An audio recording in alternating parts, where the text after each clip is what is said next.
కష్టకాలంలో నిలబడింది తెలుగుదేశం పార్టీ కార్యకర్తలు. ఈరోజు నేను గర్వంగా చెప్తున్నా, నేను స్ఫూర్తిగా తీసుకునేది ఒక అంజిరెడ్డి తాత.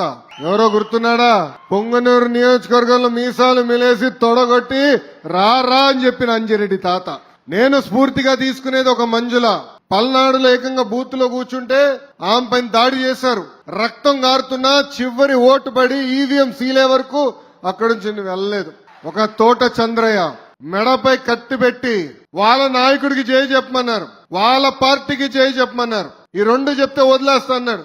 ఆయన చెప్పింది జై తెలుగుదేశం, జై చంద్రబాబు నాయుడు అని చెప్పి ప్రాణాలు కోల్పోయిన చంద్రయ్య నాకు స్ఫూర్తి.